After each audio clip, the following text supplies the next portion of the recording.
Mm.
Thank you very much.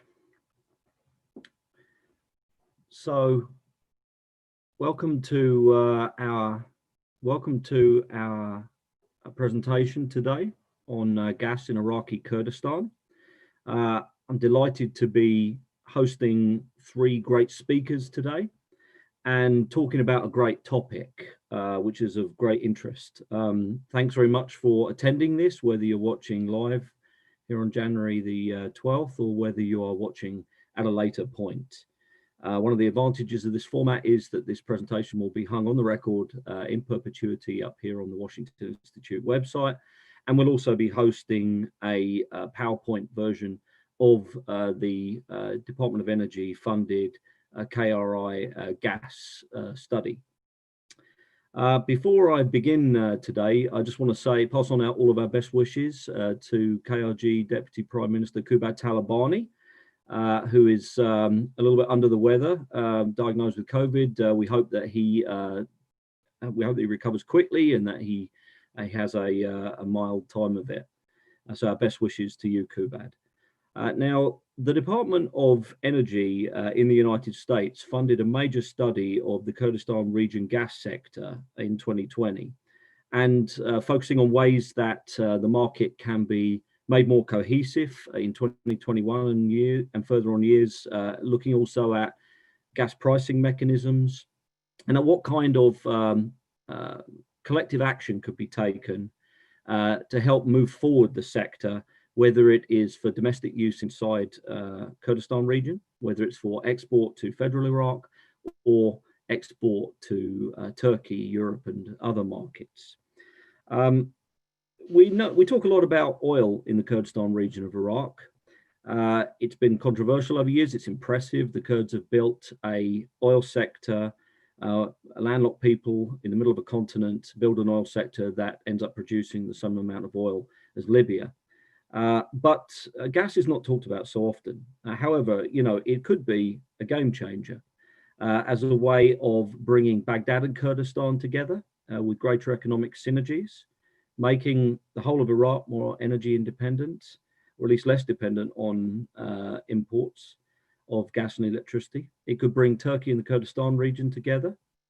And it could also change to some extent the relations between Iran and the Kurdistan region, as the Kurdistan region is potentially a significant competitor to Iran in terms of gas production and treatment.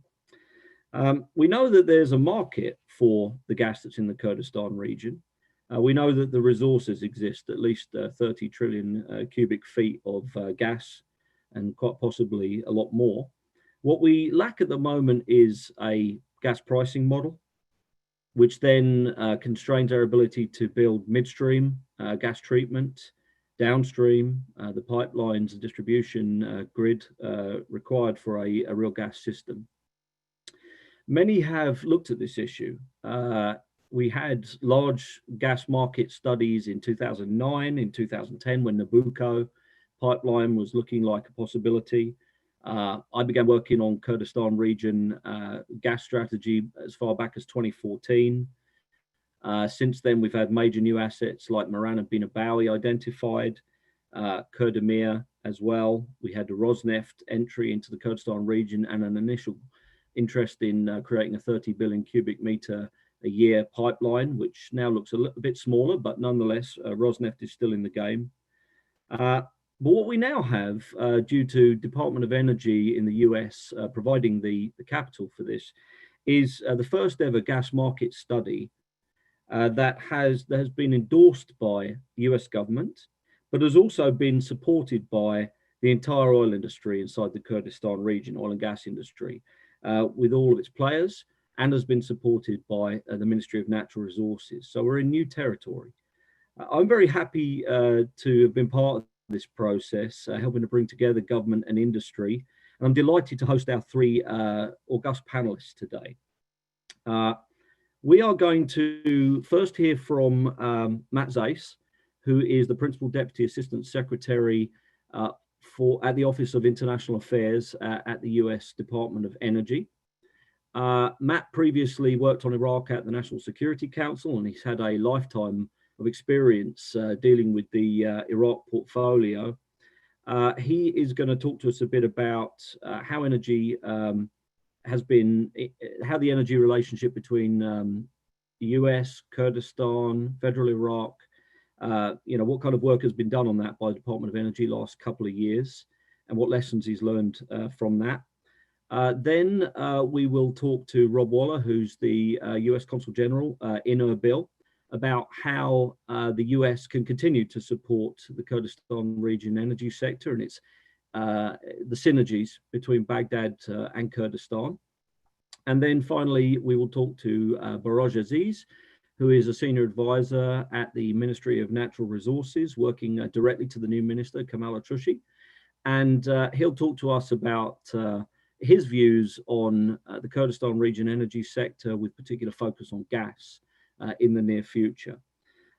This conversation today will be on the record. As I said, it's going to be recorded, and we're going to hang the Department of Energy study findings on the website in a sort of PDF format.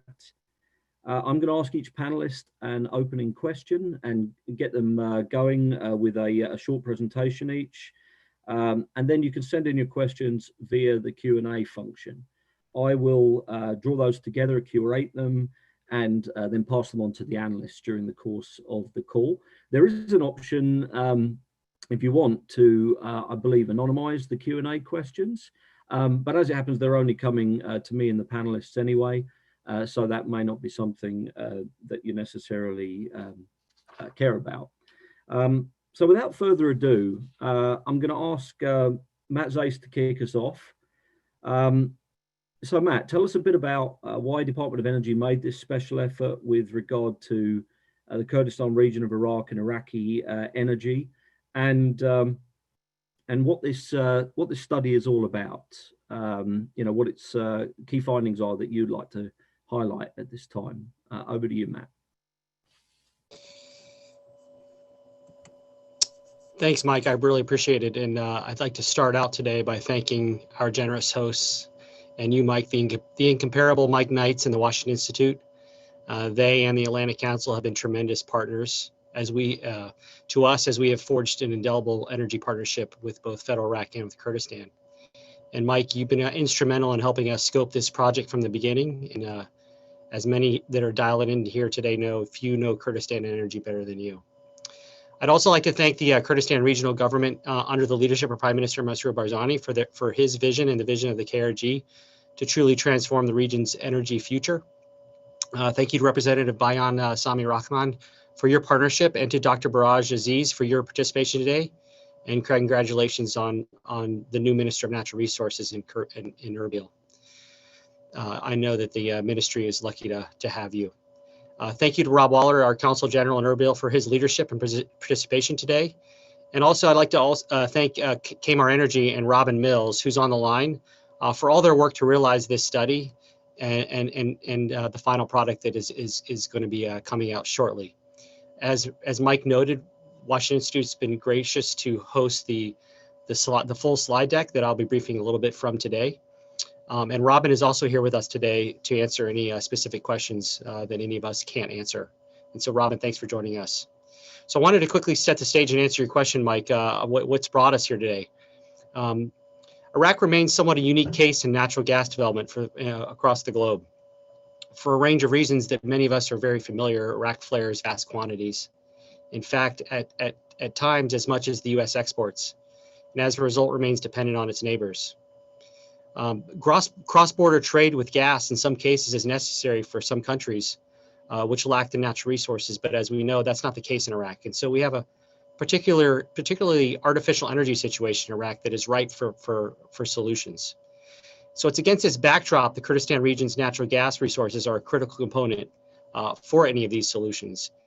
And so when we think about how to develop solutions for Iraq and the Kurdistan region, this is a much broader concept and transcends any particular Iran policy, because this is fundamentally about Iraqi and Kurdistan economic synergies. It's about maximizing available energy for domestic use. It's about better integrating energy resources between Erbil and Sulaymaniyah and Baghdad. It's about becoming a mature market that can export to Turkey and beyond, and economically competing to provide diversity of supplies for federal Iraq, Turkey, and even Southern Europe.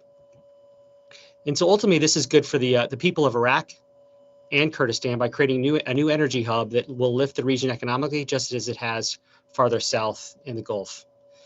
So today's rollout of preliminary findings of the KRG gas study is just another critical waypoint in progress that's been made over the last several years. And so during this period, the U.S. recognized the regional importance. And so I'd like to say there's two sort of major developments over the last couple of years that I think have brought us to this point. First was that the U.S. has recognized the regional importance of our energy partnership with Iraq and Kurdistan and placed great effort on that. And that's materialized in both American oil and American gas companies obtaining Development Finance Corporation financing for critical projects in Kurdistan. And secondly, at almost the same this very time last year, we convened a group of many of the IOCs at the Atlantic Council's Global Energy Forum for a focused discussion on this very topic. And that meeting galvanized the collective understanding of how mutual cooperation across government and commercial entities could deliver a new chapter in Kurdistan's energy future. And so we realized then that everyone could benefit from an independent analysis, as long as everyone participated, of what a Kurdistan natural gas market could or should look like, which has brought us here today. And so if we could turn to the first slide.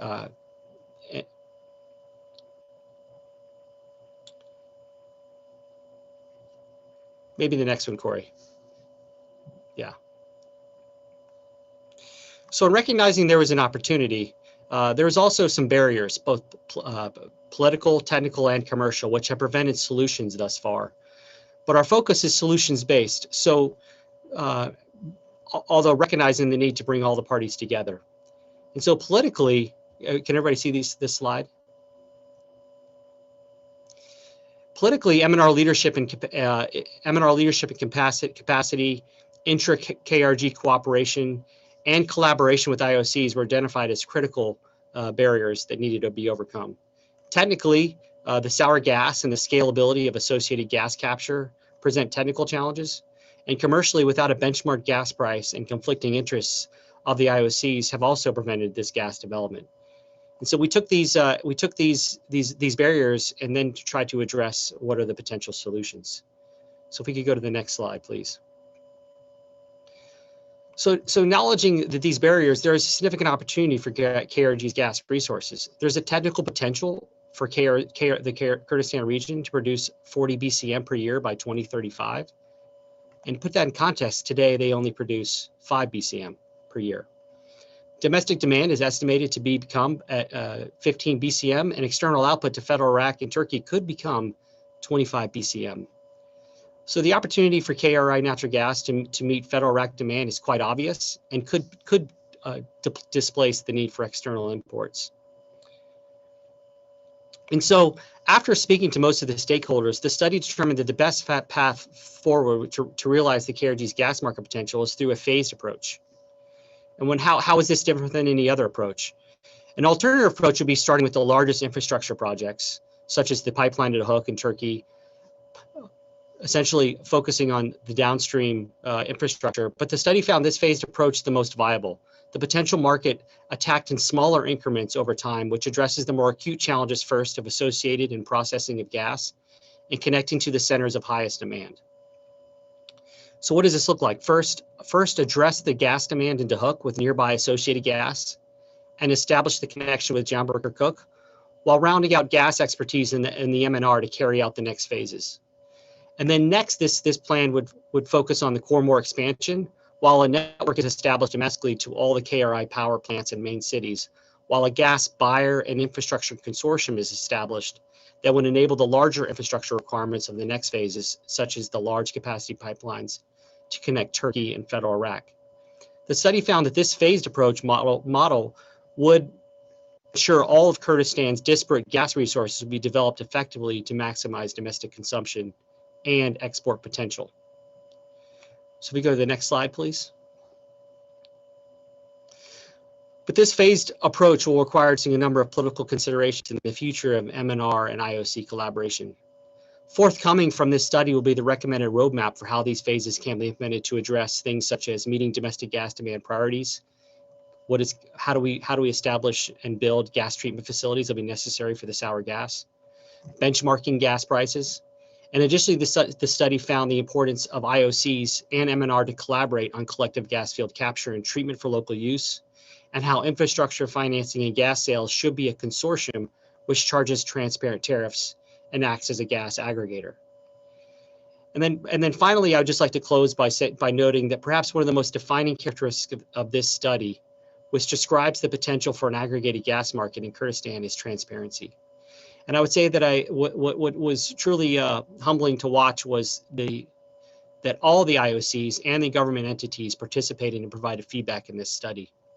And this study ultimately found that the path forward for the development of Kurdistan's gas market is going to be a new era of transparency between IOCs and the Ministry of Natural Resources, the transparency of pricing, and the consortium, and the transparency of what the responsibilities will be for the consortiums.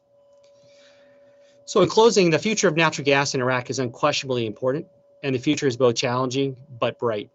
And it has been an honor to develop energy partnerships in Iraq. I appreciate everyone joining today. And I would like to hand it back over to you, Mike, and obviously Robin is on the line also to answer questions.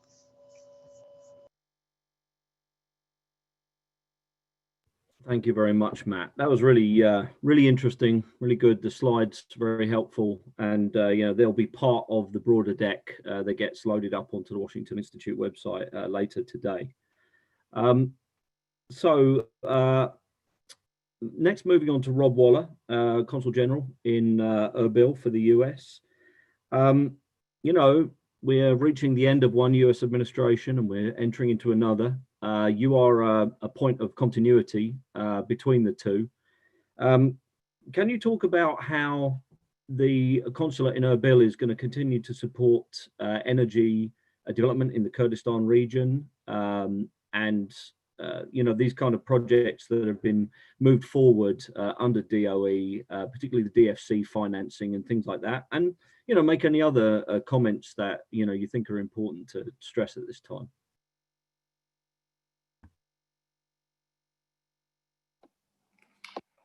Sure. Well, thank you, Mike. And I join Matt in expressing my appreciation both to you and to your team at the Washington Institute for hosting the session today, which I think is both timely and certainly relevant.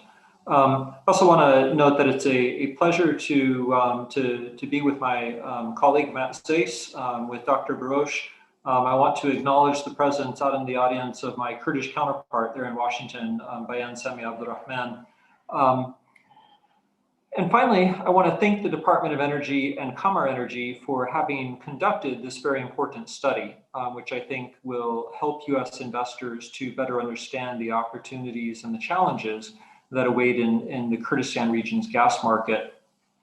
I think part of what's so valuable about the work that they've done is that by identifying ways to advance energy independence, to promote investment, and to strengthen the reliable supply of energy, not only in the Kurdistan region, but in greater Iraq, the study serves the broad strategic interests, not just of the Kurdistan region, but of federal Iraq and indeed of the United States as well. And so that's good both for citizens here as well as for US investors. I think my main message this evening for those of you who are willing to put in the work and to take on the risk, the Kurdistan region has tremendous commercial potential, and Matt's already described some of that. But with 45 billion in proven barrels of oil reserves, trillions of cubic feet worth of natural gas, and a resilient, hardworking, and entrepreneurial population of more than 5 million people, there's tremendous opportunity here. One of the things that we do at the consulate, and that we will continue to do in the next administration, is we work very closely with our colleagues at the U.S. Chamber of Commerce, at the U.S. Iraq Business Council, in order to ensure that all U.S. companies that are looking to either expand their presence or to create a presence here have our full support and the value of the advocacy that the consulate and the State Department can provide. And I was really pleased just a few months ago in November when we held a conference with the U.S. Iraq Business Council to hear how many U.S. companies are excited about the possibility of expanding their presence in this market. Our message to the KRG has consistently been that the more that they can do to create a fair and level business playing field here, the more that their desire for foreign direct investment will be realized. And it's really critical in the gas and oil sector because of the sums that are required in order to undertake these infrastructure projects.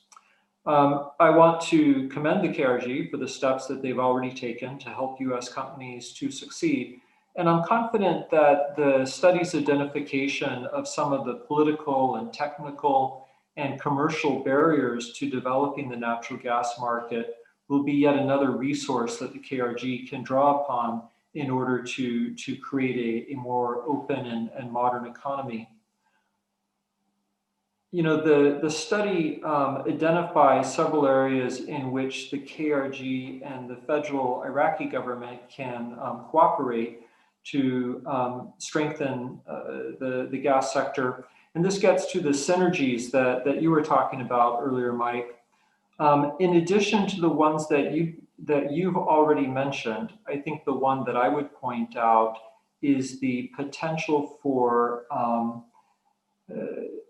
greater cooperation, not only in natural gas, but in electricity. And this gets at one of the key issues for both the regional and the federal government. As everyone, I think, on this call is well aware, the collapse of the oil market, the collapse of the oil sector has put intense fiscal pressure, both on the federal government in Baghdad, as well as on the regional government here in Erbil. That fiscal pressure, it has been intensified by the failure of both governments to have taken steps over the past decade or so to modernize, for example, their electric utilities. As many of you know, for most Iraqis and for many Kurds, there's no effective charge or billing for electricity. So you have unlimited demand and you have no revenue going into the government. One of the potential benefits or synergies coming out of this study is that as we help the Kurdistan region to modernize its gas sector, it will go hand in hand with modernization of its electrical sector as well. And that's one of the things that the Kurdish cabinet is quite excited about right now. And just to give one small example, the Dohuk power plant is currently operating off of diesel or fuel oil. As soon as we can get these additional or new quantities of natural gas to that plant, a natural evolution is for the plant to switch over to natural gas, which will make it much more effective at producing electricity so it can generate more power and also at a cheaper rate, which will benefit both customers here in the IKR as well as the potentially the KRG and the federal government as well. There are just two other things that I would point to real quickly as I think potential game changers, and Matt already touched on one of them, and that of course was the appointment of Dr. Kamal Atroshi as the new minister, the head of the Ministry of Natural Resources. This is great news, not only for the ministry, but for the industry as well. And I have no doubt that the ministry is going to be even more effective going forward, thanks to his presence at the helm. And the other factor that I would point to, and here I have to give a shout out for my colleagues at DFC, the Development Finance Corporation. Their successful funding of the Cormor expansion, I think, has been a game changer. And it has, I think, demonstrated to the KRG that it does have both the ability and the appetite to fund major infrastructure projects in the energy sector. And so already what we're seeing here at the consulate is a real spike in interest from the Kurdistan Regional Government in potentially working with DFC and working with the United States to try and line up more projects. So let me stop there, but again, can assure you that going forward, the US consulate fully intends to be just as supportive as we possibly can of US companies that are operating in this space. Thank you. That's really fantastic to hear, because, you know, US government took a while to warm up to the idea of Kurdistan energy sector, and it's wonderful that we have this momentum now, and that we can keep it going, and also that Kurdistan region can create new resources which can help to tie it together with Baghdad and Turkey, you know, and produce additional value, you know, that could perhaps make future budget sharing negotiations a bit less fraught than they are at the moment. So that brings us on to Barozh Aziz, Dr. Barozh, who is Senior Advisor at the Ministry of Natural Resources, very highly qualified chemical engineer and a lecturer, and now advisor to the new Minister of Natural Resources, Dr. Kamal Atrushi. You know, we have a new minister, we have a new era beginning in Kurdistan region energy, also in Kurdistan's efforts to diversify its income, you know, to non-oil income. What do you see happening next in the Kurdistan region's gas sector? How do you think the ministry is going to develop out its gas expertise? I know you're personally very focused on bringing up a new generation of Kurdish energy officials and experts and engineers. What's next from the Kurdistan region's perspective, and how do you expect you'll use this Department of Energy study going forward? Dr. Barozh. Well, thank you, Mike, and good evening to everyone. And I would like to take the opportunity and thank the Washington Institute and also Department of Energy and American Consulate for both arranging and participating in this panel. It is a real pleasure to be here. I hope that I'm heard by all of you. And now, of course, it's exciting. We have a new minister in place, not to take any credit from the former minister, which took Kurdistan from absolutely nothing to almost 500,000 barrels of oil production, in addition to 5 BCM of gas production. All the kudos to the former minister, and also I believe with the expertise and experience of Dr. Kamal, the vision he has, the oil industry and gas sector of Kurdistan will only go forward and develop further.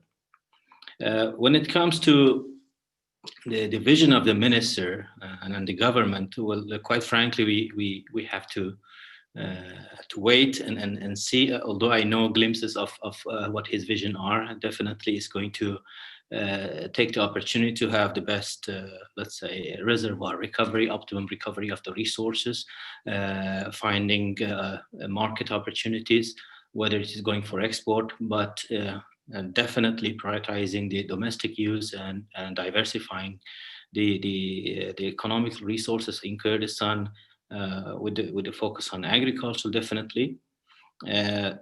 What we have to point out here is that Kurdistan region suffers significantly from shortage of electric power.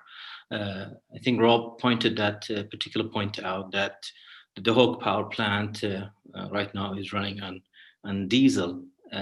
But what you missed to tell is that despite having 8 units or 8 generators, I would say only 1 generator is working, and the other 7 are completely inactive. And that's simply because we don't have enough gas or fuel to operate these generators. Now, when it comes to the government's priority, as I told you, the energy demand satisfaction of Kurdistan region has the first priority. We have underdeveloped industries in the Duhok area simply because we don't have enough electricity. And industries in Suli and the Duhok area are suffering from lack of gas, natural gas. And this is, of course, is an obstacle. It's a limitation in the way for their development, and also causes environmental problems at the moment. Every time we have a blackout in the cities of Kurdistan region, we have almost hundreds and hundreds of diesel-driven generators that are polluting the environment, the air, and of course this will have health implication on its population. So from government's perspective, what we can see is that the Kurdistan region have actually more than enough electricity generation capacity.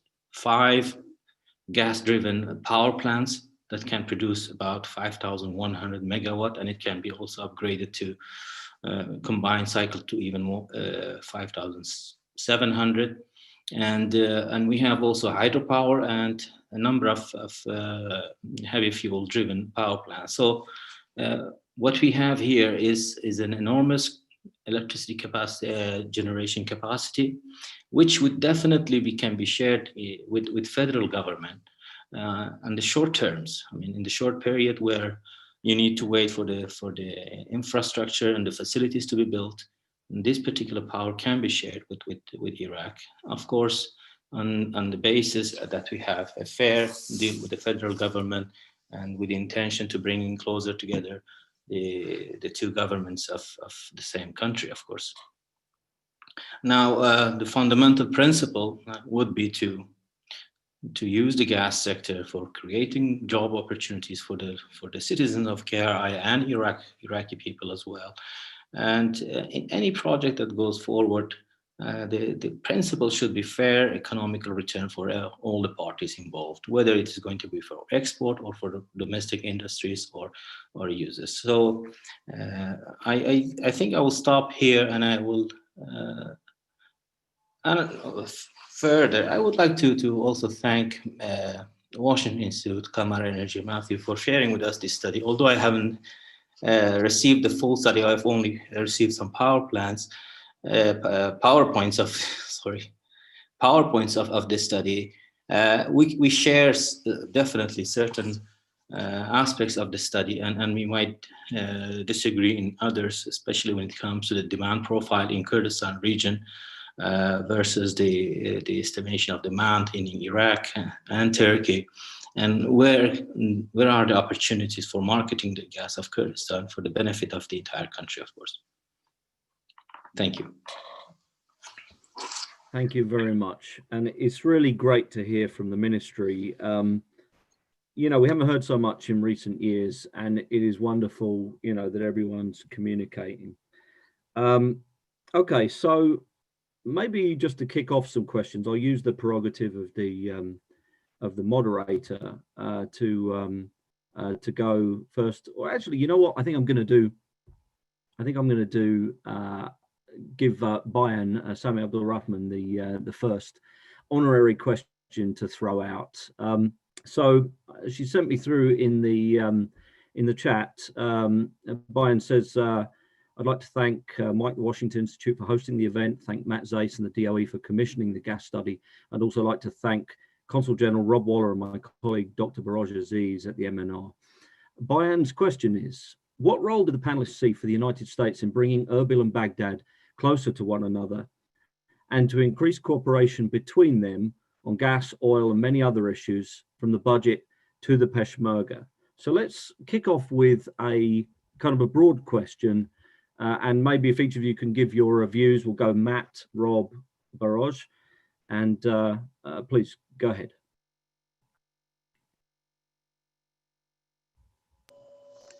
So thanks, Mike. And I think actually Rob is probably better postured to answer this question, being the Consul General in Erbil. But I think we all have an appreciation of the challenges that occur annually now on budget negotiations between Erbil and Baghdad.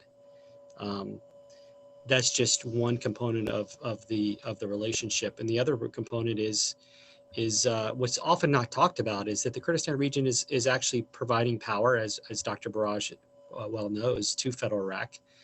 The ability for the Kurdistan region to provide more in the future is certainly there, and that's a potential. And so, as I think I described earlier, it's hard to envision anything but significant synergies between Erbil and Baghdad through greater natural gas production, which then yields greater electricity production.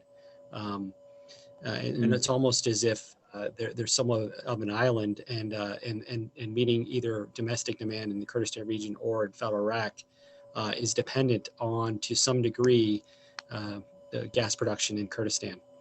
And it's probably obvious that this development in the economic potential would change the nature and could change the nature of discussions, and I would think in a more productive way, so that there's not an annual debate, but which also affects many people on the line today from the IOCs because of the predictability of payments and the ability for Kurdistan and Baghdad to come to a budget agreement, and the impact that has on the future payments, the credit worthiness, which all have an impact. And so if there could become a more reasonable relationship from a budget perspective, I think we all see that natural gas is going to play a significant role.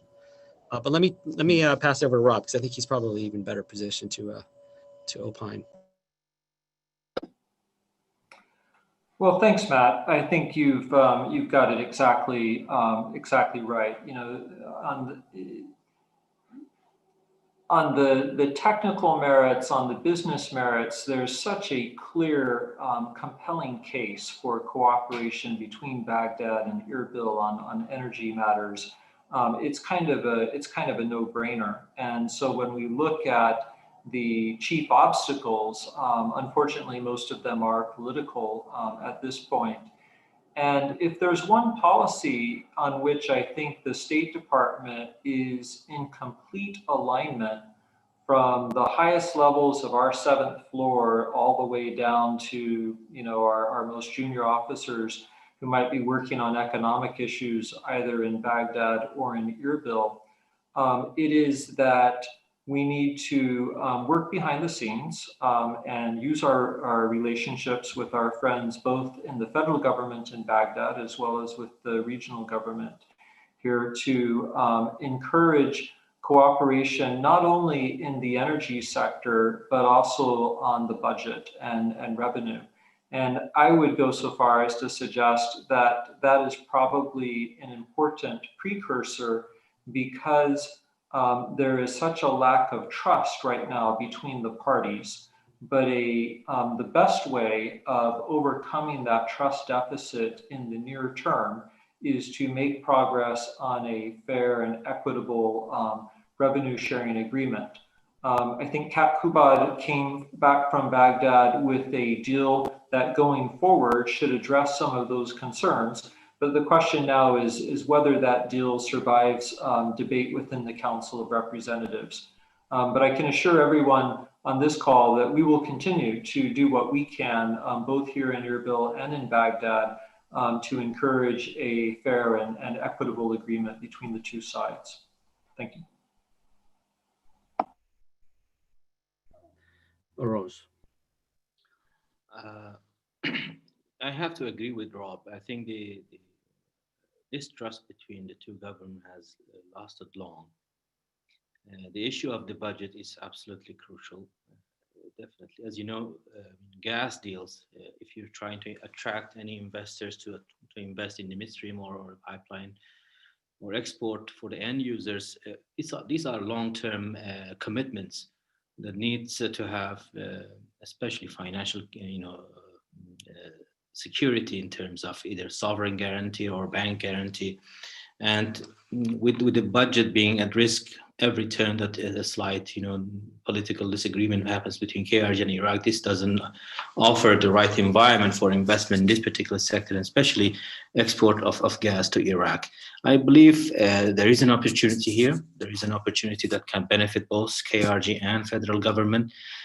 Simply, US which are our friend and ally, could definitely play a very positive role in bringing these two parties together and build that trust over time. I'm not saying that this trust can be built overnight, certainly not, but trust can be built through cooperation, through working together, through trading and engaging in different projects, certainly.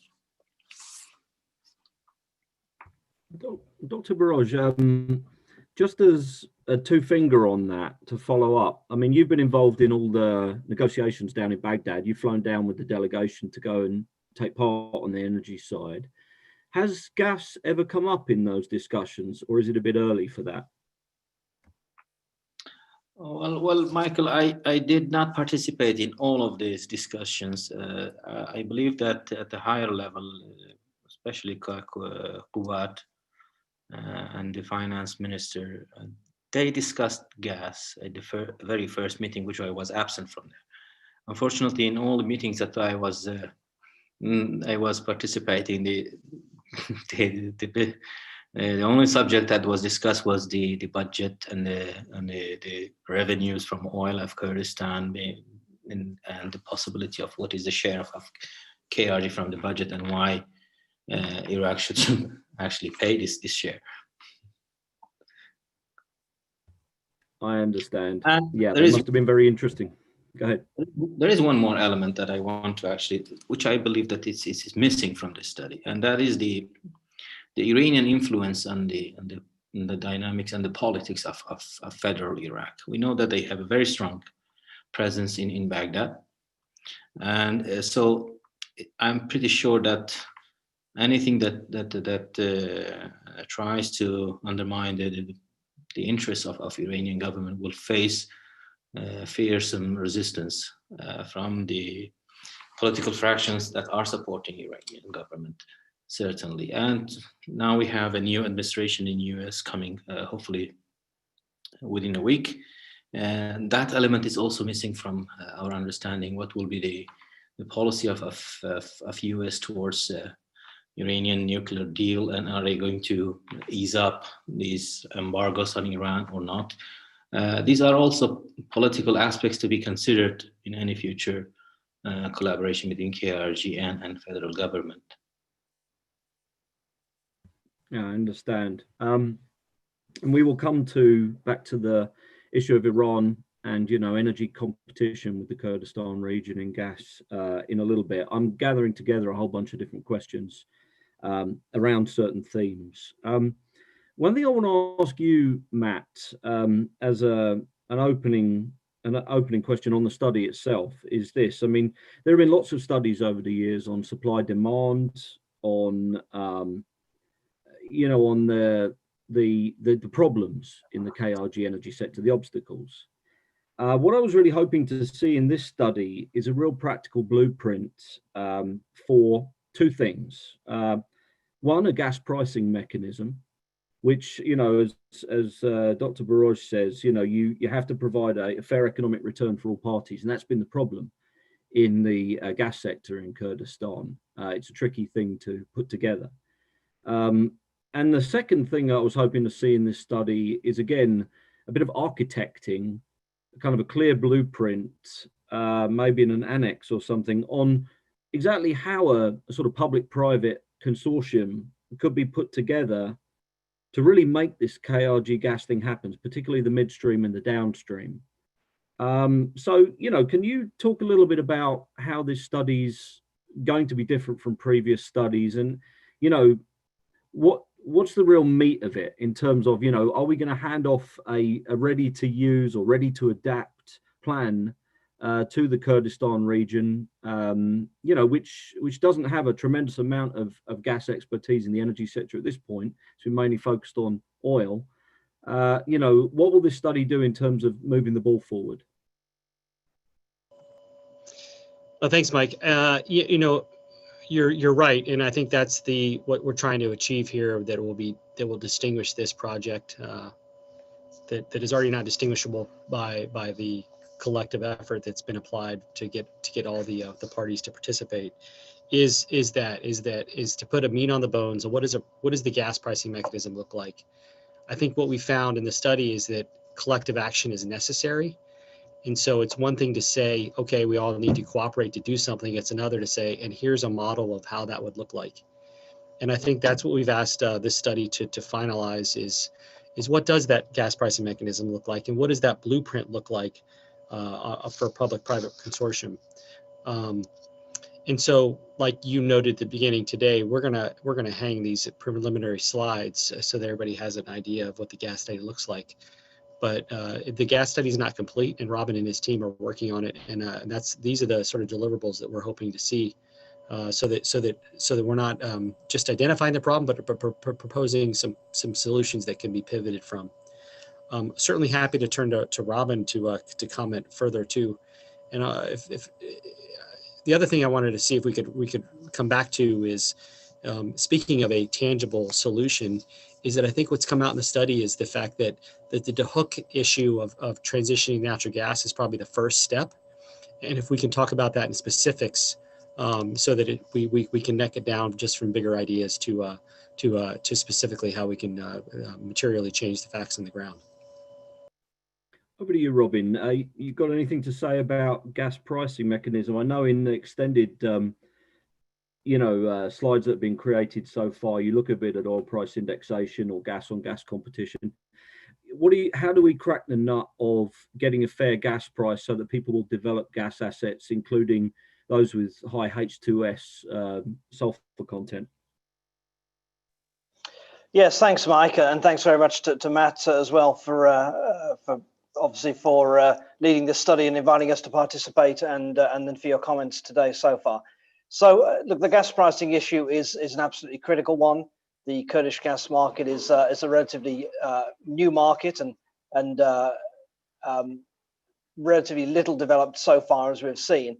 And within these new markets, obviously, price is always a key thing, especially where the market so far is landlocked, doesn't yet have export markets, so there isn't really an established benchmark.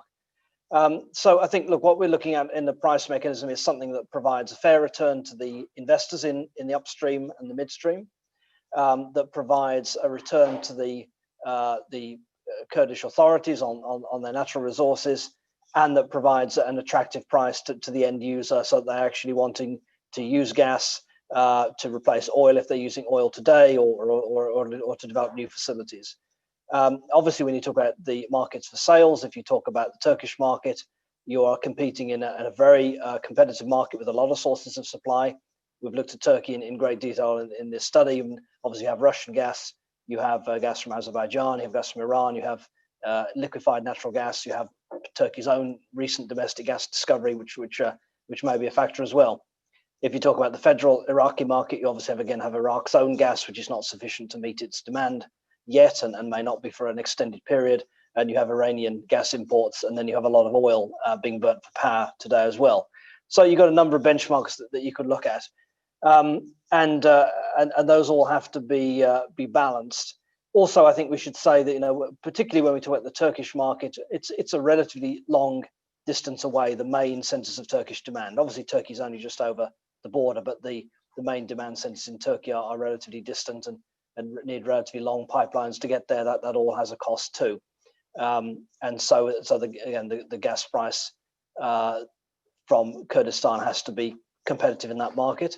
And as you mentioned, Mike, the gas fields in Kurdistan, some of them are relatively tricky to develop, high hydrogen sulfide contents, which demands expensive processing, and so there's a significant cost to that.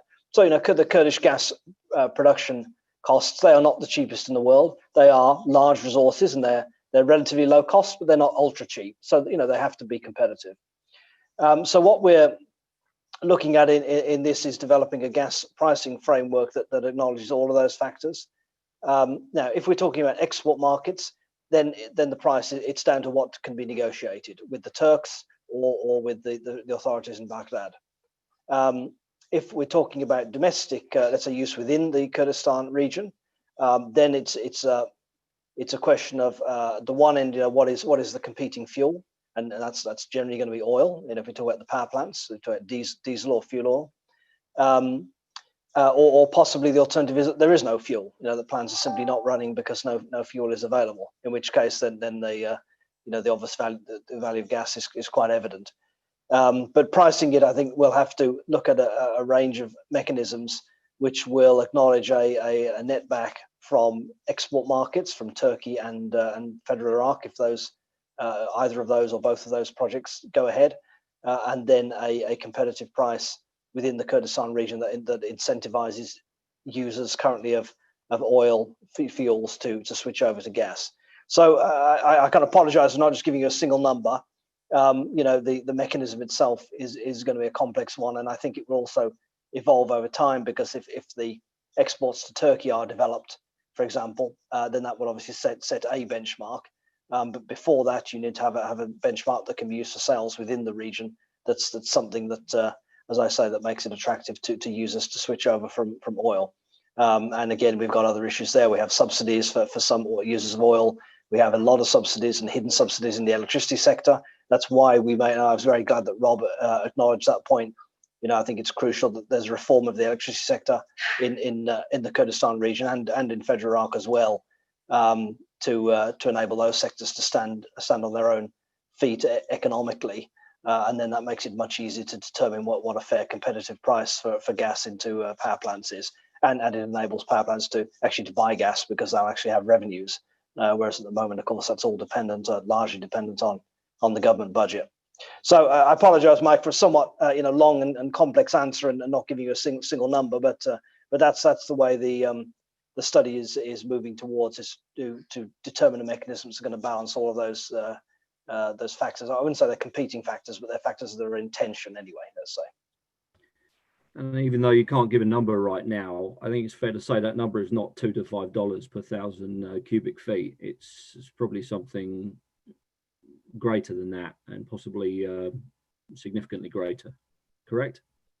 Yeah, the field developments are going to. It depends which field you look at.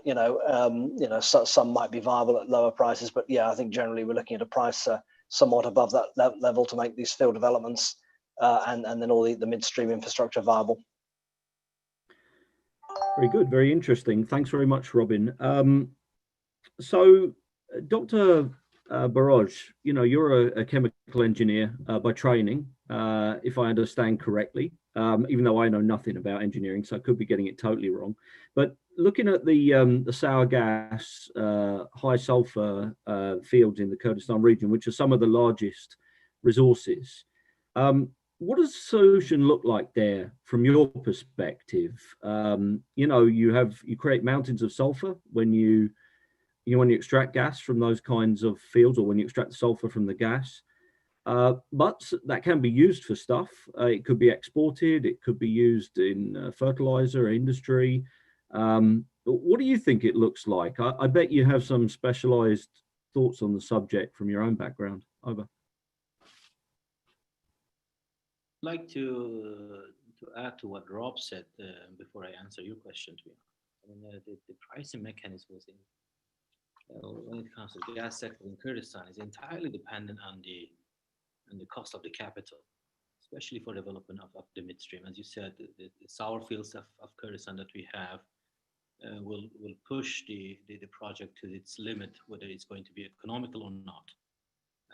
I think the low cost of capital, whether this is going to be loans from World Bank or any other source of finance, is going to be very detrimental in deciding what is the ultimate price for sale gas that makes the Kurdish gas competitive to Russian, Iranian, or Azerbaijani gas.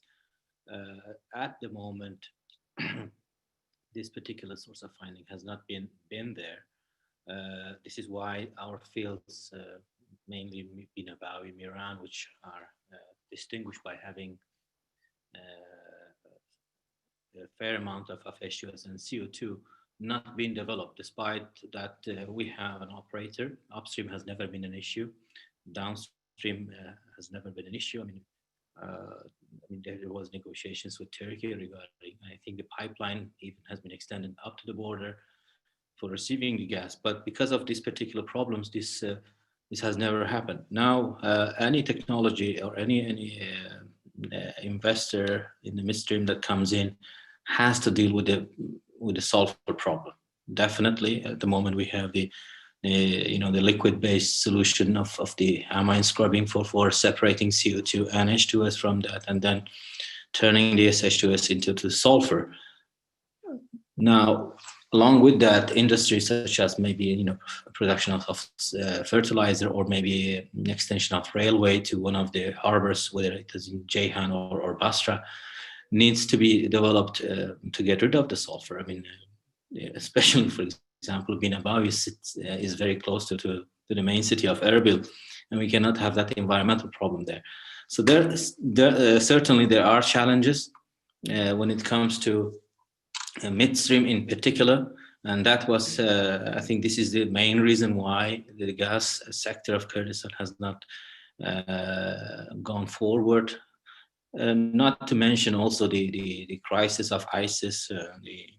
We had the referendum, embargo of Iraqi government, and now COVID all have played a major role, and also the drops in the oil prices. These played a major role in delaying the development of the gas sector in Kurdistan.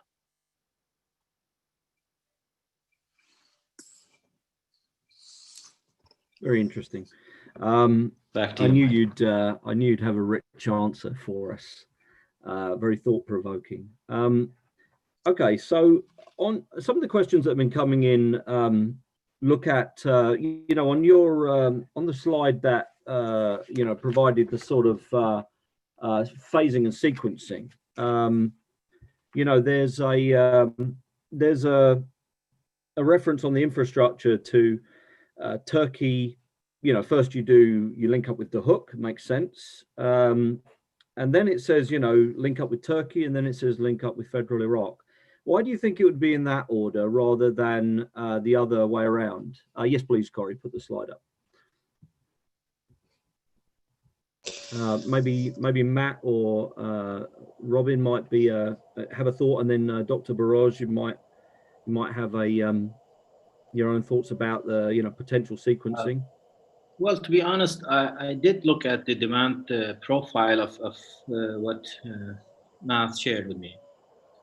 There is a big gas project conducted at the moment by the BGC, if I'm not mistaken. Mm-hmm. The pace of development seems to be a bit slow in that one. So there is a need for Iranian gas over the span of 5 to 7 years to be. But if this particular project goes forward of capturing flare gas in the producing fields of Iraq, about 18 BCM of gas can be captured per year, which means the demand for natural gas in Iraq is entirely dependent on how well this project goes ahead. So then we have also the fact that the industrial development of the Iraqis are not as well established as what we have in Turkey. So you have a seasonality of the demands. Basically, the electricity is needed for residential and commercial consumption. Whereas the picture in Turkey is not the same thing. We have well-established industries. There is no seasonality for the demand of the gas. And that makes the demand profile of Iraq for gas in particular very unstable, in my belief. Unless, let's say, miraculously Iraq goes towards a very rapid development in its industry and also in its electricity generation. This is why I consider the Turkish market, and also maybe a connection to the Southern European market, a more reliable market for the export of gas, where the demand is still there. The Kurdish gas definitely can compete with the cheapest of the gases in Turkey, which is the Azerbaijani gas. Russian gas and Iranian gas are fairly expensive. The LNG as well is expensive. So Kurdish gas definitely has a good chance of being exported to Turkey. But let's that doesn't mean that Kurdistan is not prepared that after satisfying its domestic need to export gas to federal Iraq and have a fair deal there. Just as a follow-up, I know Matt and Robin are going to come in. We sort of reversed how I asked it, but what do you think about gas by wire connecting electricity, you know, basically generally sending the fruits of gas via electricity to Iraq versus gas by pipe, actually sending the gas molecules down to Iraq? Does MNR have a view yet on which is the more effective way to do this, or is it both? I think what you pointed out is exactly what KRG intends to do. I mean, this is what our preferred scenario. We have, as I told you, a significant electricity generation capacity. KRG has take-or-pay contracts with the power plants that are about 90% owned by private sector. So, you know, generating electricity and sending that down to the federal Iraq is the preferred scenario by KRG, because at the moment we are paying penalties but not taking the electricity because simply we don't have the fuel. So in this way, we will definitely avoid it to have the penalty, and there will be a revenue coming from the electricity that is sent to federal Iraq. And let's be very, very realistic. I mean, why gas is needed in Iraq is to generate electricity. Now that you can give them the electricity, that is going to solve lots of problems for the neighboring governorates such as Mosul, Salahuddin, or Diyala. I believe this is preferred scenario by KRG, and they are advocating for it. Of course, in return, they want to have respect of the constitution, the rights of the KRG for a stable budget that is not tied to any political disagreements that occur between the two. The rights of Peshmerga that hasn't received their entitlement since 2005, since the signature of the constitution by all parties. These are all remaining issues between the two governments that needs to be solved. Of course, we are at the KRG, element of stability for the entire Iraq. We want to contribute, but also in return, we want to have a fair treatment of its population. I understand. Matt and Rob and Robin, if Matt wants to bring you in, you know, have you got any thoughts about the sequencing of that we see here in this slide? I mean, do you think? Yeah, I mean, go ahead, Matt. Yeah, let me say a few things, and then maybe I'll turn it over to Robin so he can take the question from the study perspective. I think first off, I think when you see those two in that sequence, people may tend to think it's a political prioritization, when I think, as Dr. Barozh has noted, it's an economic prioritization. And the fact that not only is gas by wire what the KRG wants to do, it's actually what's happening now. The last time I checked, Dr. Barozh, the KRG is already providing 500 megawatts of power to federal Iraq. Yeah. And it's something that I continue to emphasize within the United States government, because a lot of emphasis is being placed on the GCC Interconnect Authority and that project, which attempts to connect the GCC to the GCC grid to southern Iraq, which is absolutely critical for an interconnection purposes. But it is much farther down the road as a reality than gas by wire from Kurdistan today. And so that's one of the reasons for the sequence. And also there's the Jordan-Iraq interconnection, which is also often discussed as a solution for Iraq's electricity problems. But again, the opportunity for Kurdistan to provide electricity to Iraq is occurring, and is much more viable short-term solution than either of those. Not to mention the infrastructure upgrades that are required on the Iraqi side for the GCC interconnect to occur. That being said, the GCCIA has come a long way, and the Gulf countries have recognized the importance of the interconnection potential for Iraq. And then coming back to the sequencing as a connection between Turkey and Baghdad, and I want to defer to Robin on this, but from our discussions as the study progressed, it's the next logical step, because what the study's identified is the immediate actions that are probably the most viable and consequential would be capturing associated gas from the fields that are near Dahuk getting that gas to the Duhok power plant. Further down the road, and as Khormor is expanding, gas is then connected from Khormor, which is farther southeast, up to Duhok. And the final stage of that is the connection from Duhok to Turkey, as we all know geographically, is quite small. So a number of things have already occurred by that point.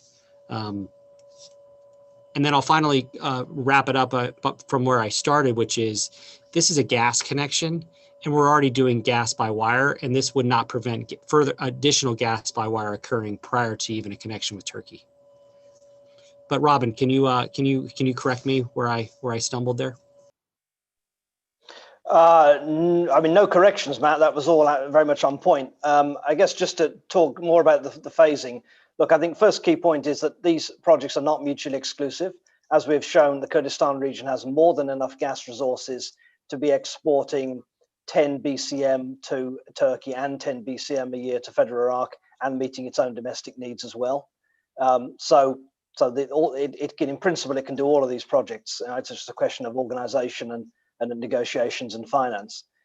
Then the other key issue there is, you'd say on the phasing of them, why do we do Baghdad first and Turkey second?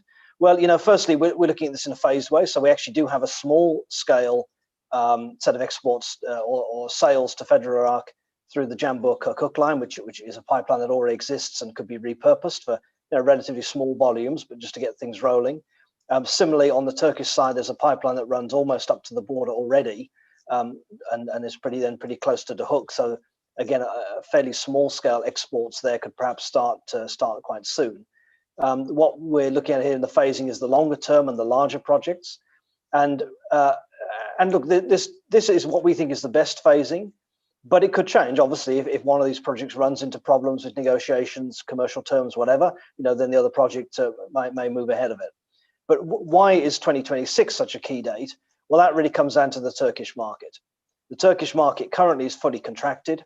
Several of its big contracts expire in 2021. They will be renewed, or they'll be replaced with other contracts during the course of this year. So that's contracts with Russia and Azerbaijan and some LNG suppliers.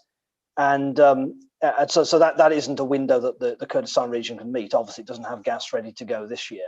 The next big contract that expires is the Iranian one in mid-2026. So that is when a window of about 10 BCM opens up in the Turkish market.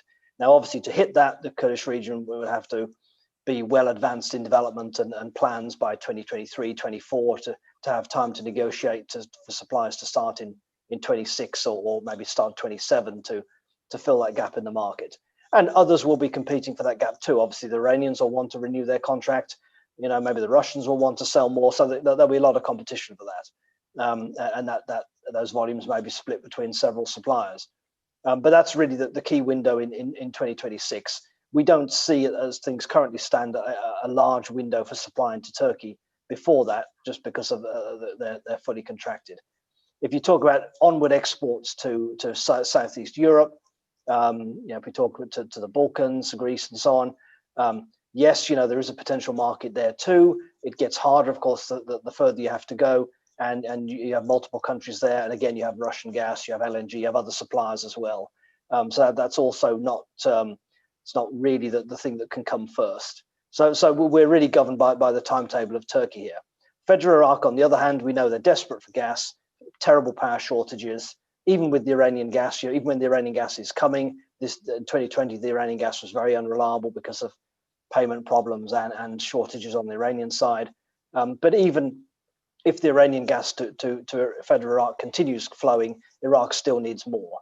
And Dr. Barozh, of course, mentions very well the plans for capturing associated gas in federal Iraq.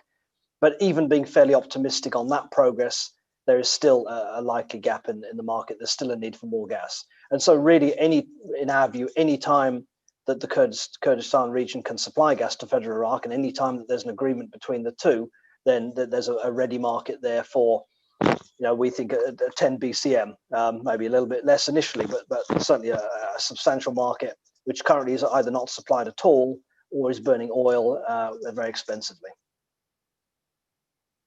Thanks very much, Robin. Rob Waller, I was going to turn to you for a bit of, more, well, I mean, a very political issue. The oil has very much been a northern KRG story. There's obviously some resources have come from the south, from southern KRG, from the PUK side of the region. TAC originally, big producer. Others very promising oil finds down in the south, but we tend to find there's a lot of gas down in the southeast where the PUK is, and it's more of an oil heavy region up in the northwest, closer to Turkey.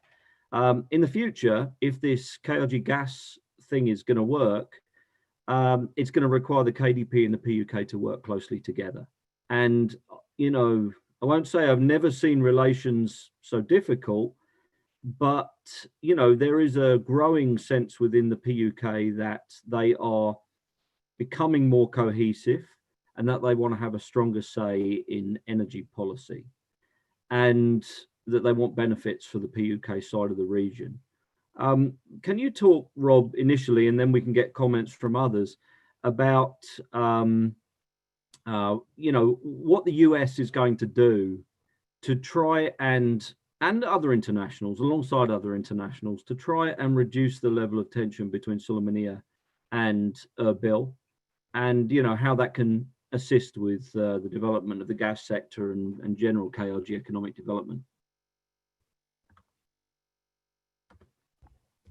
Well, thanks, Mike, for the question. And it's a really important issue, and one that we work on all the time. In fact, immediately before joining this session, I was having a conversation with a Kurdish friend about this very subject. During the time that I've spent here in Erbil, I've concluded that there are in fact two constants in the lives of the Kurds. One are the mountains, and the second one is the tension between the KDP and the PUK. But I think the one development in recent months, which ironically has given me a little more optimism, perhaps, that we'll see progress in the near future, were the protests that took place in Sulaymaniyah in December, because I think they were a bit of a wake-up call for both parties, that there is a considerable level of dissatisfaction among the members of the Kurdish public with the level of governance and leadership that they've seen from the parties, and a desire for them to do better. And my sense, based on conversations with friends, attached to both parties, is that that message has woken people up. It's gotten their attention.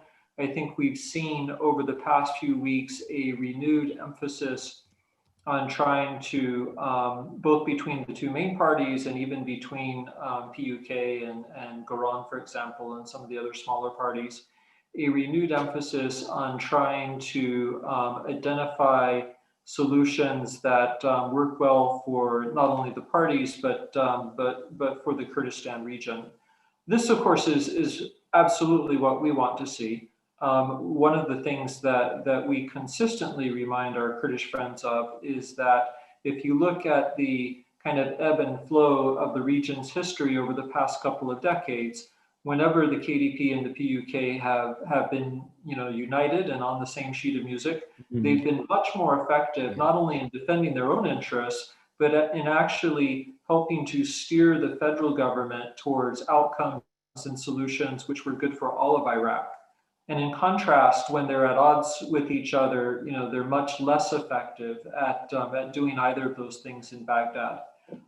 So again, I can assure you that that we will continue to play our role behind the scenes to encourage that sort of cooperation between the parties. It's absolutely critical, not just on the gas issue, but really for the future of the region writ large.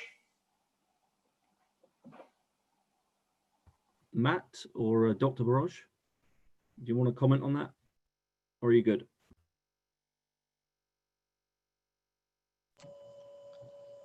I think Rob nailed it. Dr. Barozh? Well, I do have to agree with Rob, definitely. The golden period of Kurdistan region was when KDP and PUK was a united front.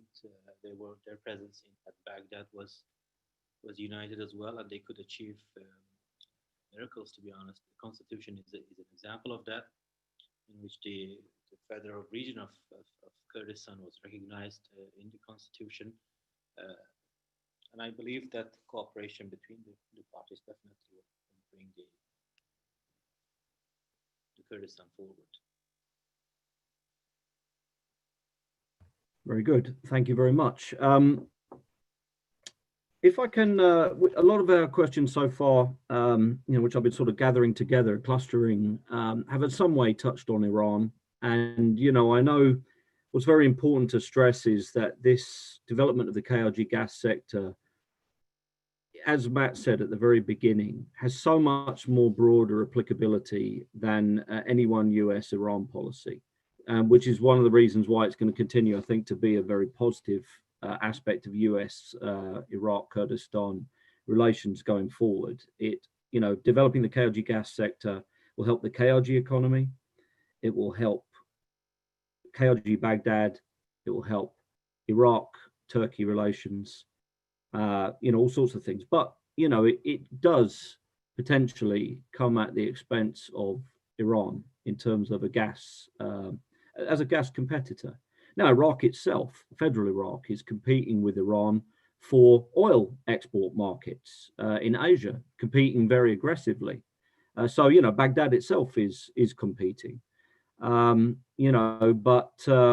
We recently saw a limpet mine attached to an Iraqi oil tanker bunker, floating bunker in the down in the Gulf, an Iranian limpet mine. What do you think in the panel about how Iran will react to Kurdistan being a significant competitor in the Turkish energy market and the Iraqi energy market potentially? Dr. Barozh already sort of previewed that this could become an issue. I'm wondering from our US participants whether they see this as a real potential problem, and maybe also be interesting as another external factor. What role do you see Rosneft playing in this sector? Are they there to help Kurdish gas get out, or are they there to sort of bottle it up?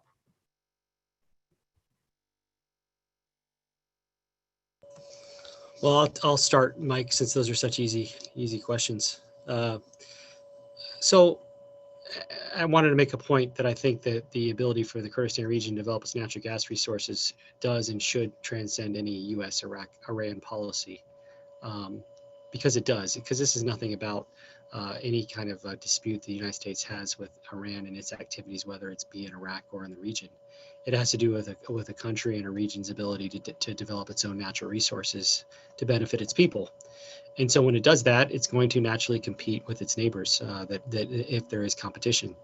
So I think it should be no surprise that everyone has their eyes wide open that Iran exerts a significant amount of influence in Iraq, as Dr. Barozh has mentioned, that's pervaded all the political institutions. And I think we see it in federal Iraq because, look, this Thursday, I'll be hosting the Joint Coordination Committee call with the Ministry of Oil and the Ministry of Electricity to talk about projects, mutual cooperation between the United States and Iraq on energy. And one of the themes of all of those projects is going to be the lack of progress. And it's not because the Iraqis themselves don't want to make progress. It's because there is a significant amount of influence that comes from Iran that wants to prevent that progress and to perpetuate a dependency on gas and electricity imports. And so this is a hill that the Iraqis have to climb. They're going to have to climb it themselves. But once it's climbed, it's only benefits the Iraqi people, the Kurdish people. And so that's why we wanted to make sure this doesn't have anything to do with the United States policy for Iran. It has to do with the economic progress of the Kurdistan region. That being said, eyes wide open on the desire for neighbors to compete. And I think the same thing goes with Russia. I think if we thought that Russia and Rosneft really wanted to develop a pipeline, they would have already done it. And I think we need to make sure that that ability remains open for other investors to compete to help Kurdistan develop its gas.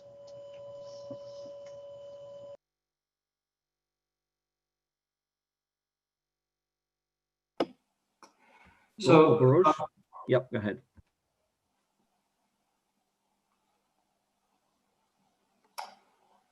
So let me just quickly echo what Matt said. And I think one of the really salient points of the study is that certainly if you look simply at the economics, the Kurdistan region has a comparative advantage on price. Whether you're talking about the supply of natural gas to federal Iraq, and I think there's data that indicates on the supply of electricity as well. I would add to that in light of events over the past few weeks, one can, I think, make a pretty credible argument as well that the Kurdistan region is likely to be a more reliable and consistent supplier. We've seen recently that Iran won't hesitate to fail to deliver its contractually obligated, power to Iraq if it wants to send a political message. Having said all of that, one of the few ways that that consuls general can get themselves in trouble overseas is when they talk about their kind of their host country rather than their consular district. So with respect to what's going on in Baghdad, all I'm going to say is, as Matt said, this is a hill for the Iraqis themselves to climb as they figure out what the contours of their relationship with Iran are going to look like going forward.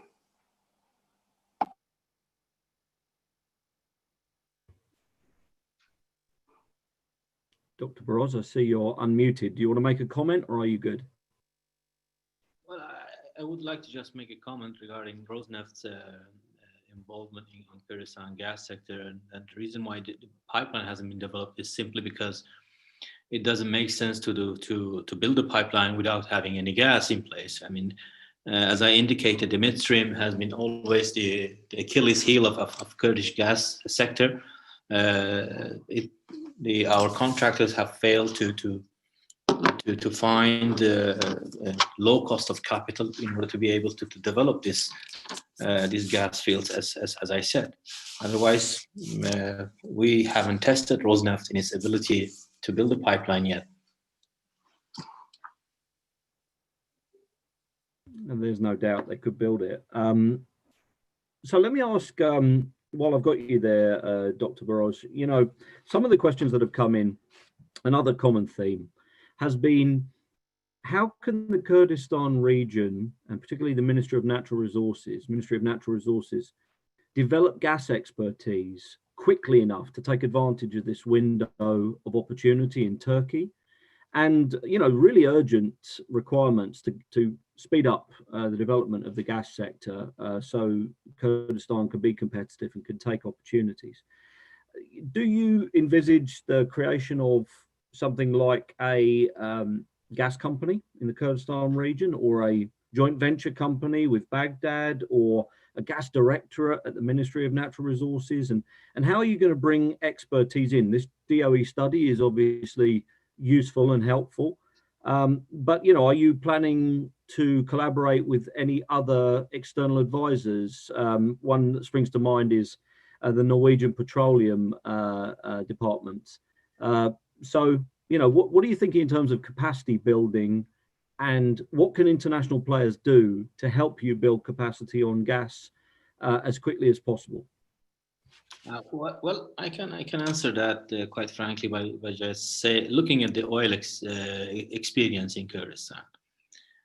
Well, certainly the idea behind the product sharing agreements that we have in Kurdistan, it covers three main elements. One of them is that the Kurdistan didn't have the financial capability of developing its own resources. Second is the technological and expertise, as you indicated here. And third, it was actually the competent experts within the local population. And they solved this particular issue by creating the PSCs, attracting expertise, finances, and IOCs to develop the oil industry in Kurdistan. The Ministry of Natural Resources have merely acted as a regulator. We are not the actually hands on the work in the fields, certainly not. We are determining the policies. We're trying to protect the interests of the government. And I believe to begin with, the gas sector might need something similar. Certainly, there will be need of advisors, consultants, but I believe also that within the ministry we have people capable and competent enough to understand the business and the industry of the gas sector, certainly, and especially with the new minister with 40 years experience, definitely he would be able to create such a team if he sees that if it's necessary. Yeah.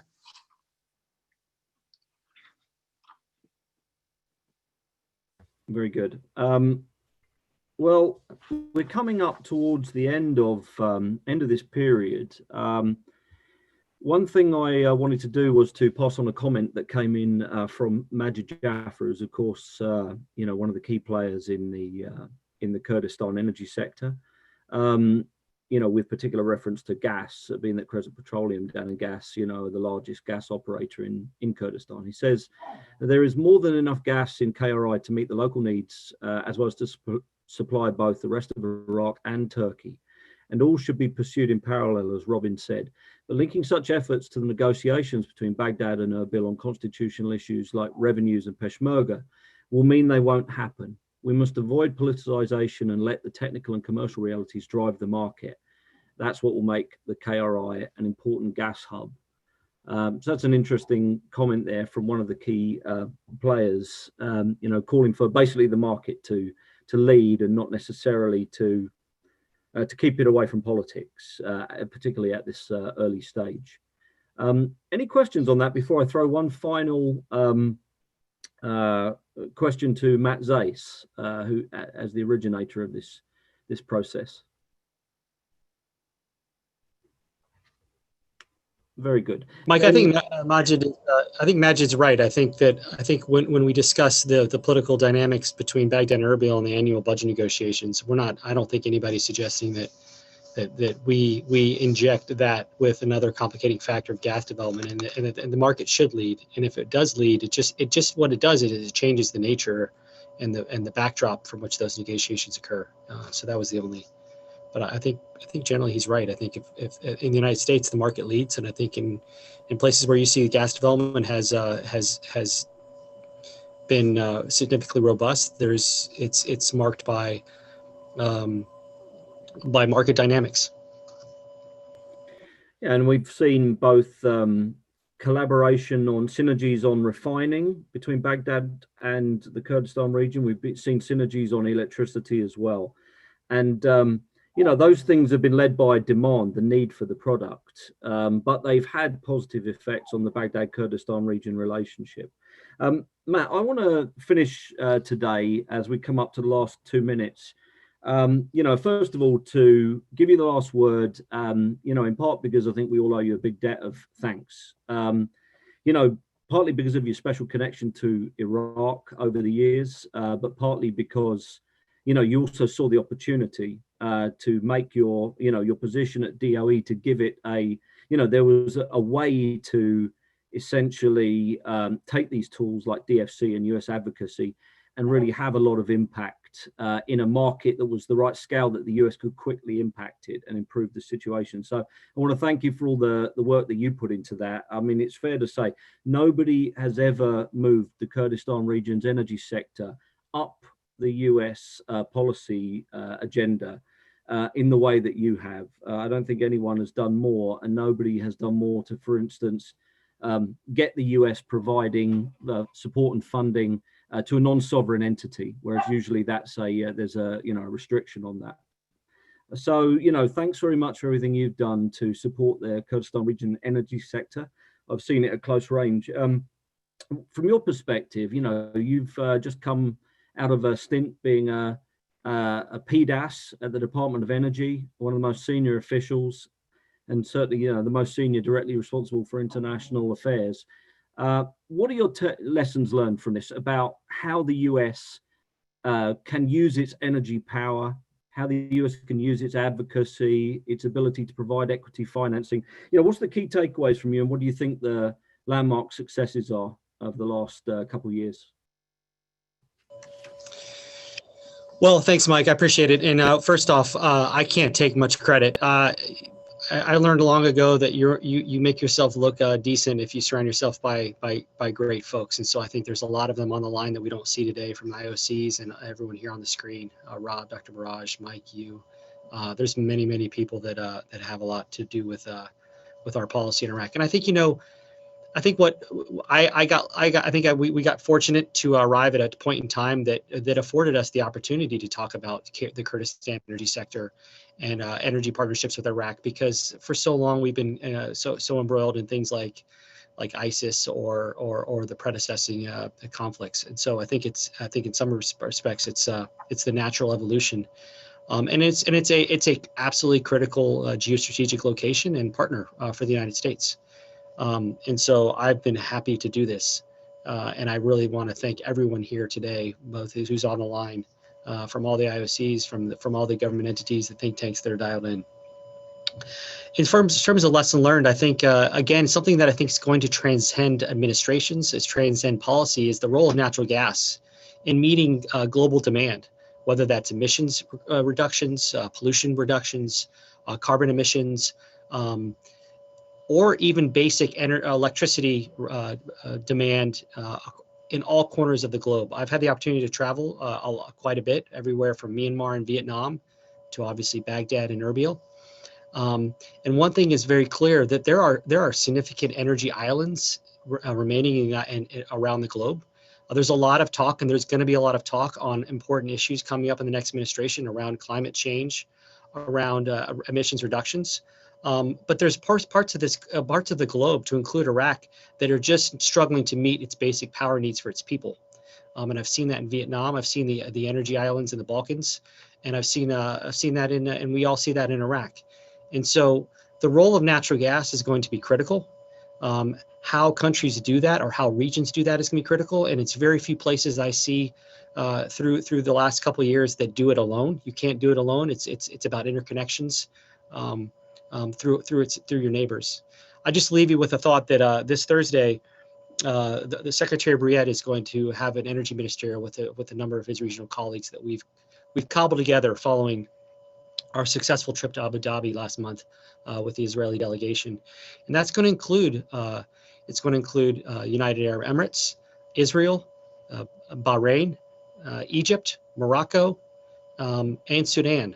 And it's all going to be about the energy interconnections, and the role of natural gas that has brought those kind of parties together is unparalleled and unprecedented. And that, again, is going to transition any kind of American administration. And the role of natural gas is at the forefront of all these objectives. So again, it's a long-winded answer, but thank you very much, Mike, for this. No, it's not long-winded. Your long-winded is short-winded. Listen, thanks so much, Matt, for doing this. Thanks so much for all the effort that you put into, developing out Iraq and Kurdistan projects, all the work you put into being a public servant, both at DOE and at NSC. And thanks very much, Rob Waller, for dialing in from Erbil. Stay well, stay safe. Thanks very much to Dr. Barozh for coming in from Erbil. I think they kept the lights on for you tonight, just to make sure that they didn't go off during the call. Thanks very much, Robin Mills, for all the great work you've done on the study with your team at Kamar.